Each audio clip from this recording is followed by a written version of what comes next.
by Chen from UC Irvine, and it's about zigzag supporting similarity queries on vector space model.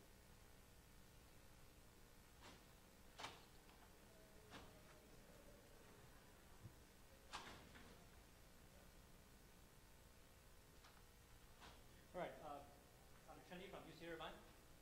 This is a journal work with my collaborators from Wuhan University in China. So let's consider a case where we have a table with records about employees. Every employee has certain skills. For instance, Alice has R scale, writing stats, and programming all have other skills. So in addition, for every record and also every skill, we have an indicator about how good a person has a skill. Like Alice has average R scale, and she's very good at stats. Similar argument is true for Bob. So given such a table, let's assume we have a human resource manager who is looking for employees that meet certain skill requirements. Here, let's say R, stats, and database. And our goal is, from this collection of records, we want to find those employees who participate.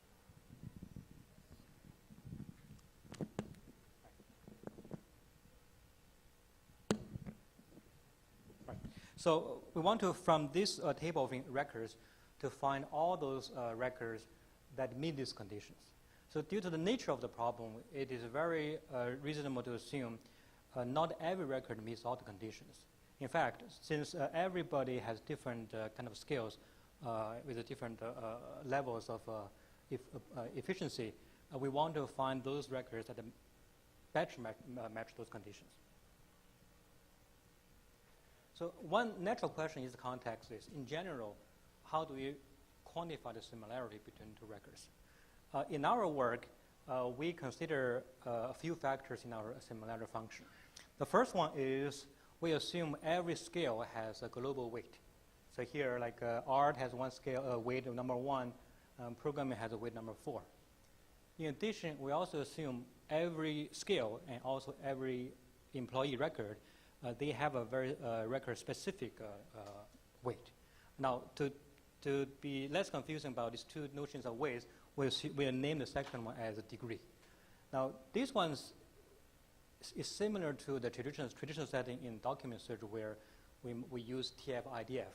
So you can say this is a TF-IDF setting is a special case of this setting, but our work is considering a more general setting where the TF, so-called TF, might not necessarily be the token frequency, and also the IDF can be arbitrary.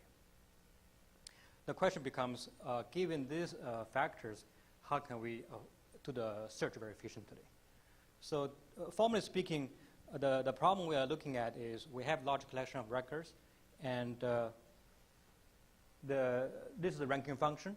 And the ranking function at a high level we consider TF and IDF. And we want to have a threshold, and all the matches should meet this basic threshold requirement. Of course, we have to do it very efficiently. Now, one question is how good this function is. We did an experiment to evaluate different functions, including like a Jaccard, cosine. And since one side of it is different functions, they have different semantics. So what we did is for every function, we picked a threshold, and we did a search, and we knew the ground truth, so we can know the precision recall. So we plot this figure with all different lines.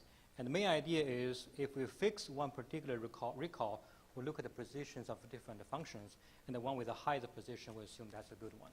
So in this simple experiment, the main message we want to give here is the function we're choosing can indeed give us very high quality.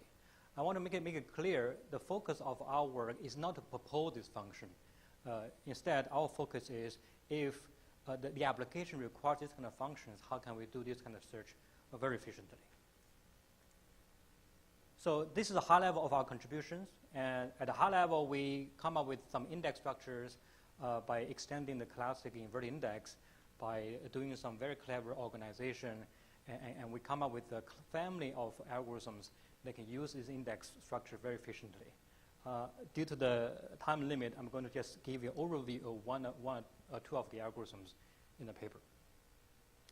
So naive algorithm is very simple. We go through the tokens in the query, and for every token, we have an inverted list. So we go through all the lists, and for every list, for every record, we have this function, and as long as this function is satisfied, this is a candidate. This is a very naive method.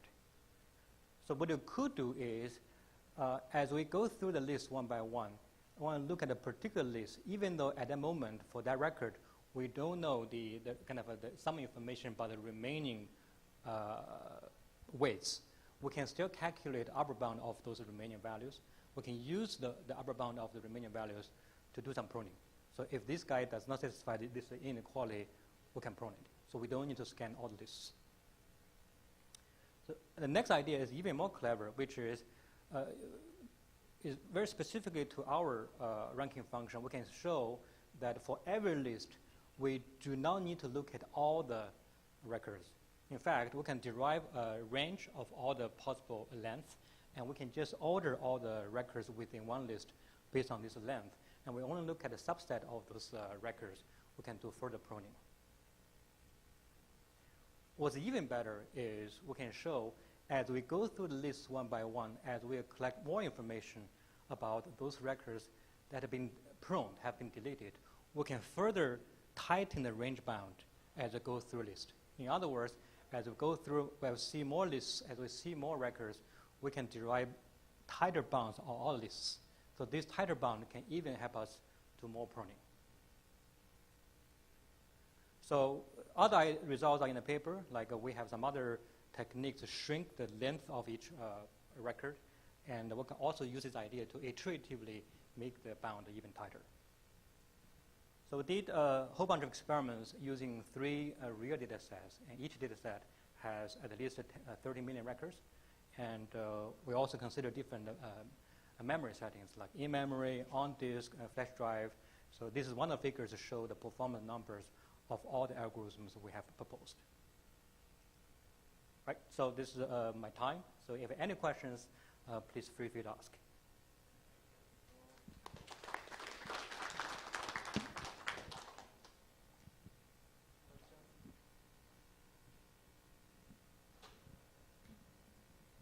Then I have a question. Sure. And without understanding a lot of the details, so I see that you have a comparison with the cosine similarity. So you have 2 vectors, and then you have the comparison which basically is saying how similar these are, right? So if I just ignore the legs, is it going to become what you have exactly equal to cosine similarity? Correct. A cosine is a special case of our function. So this is more general. So in one of the first figures I showed, cosine was one of the functions we compared with, and this function is indeed provided a higher quality. Yeah, and in the comparison, you have the legs, and therefore cosine is not fulfilling the treatment, right? Correct, correct. We give the application more flexibility to quantify the importance of every token.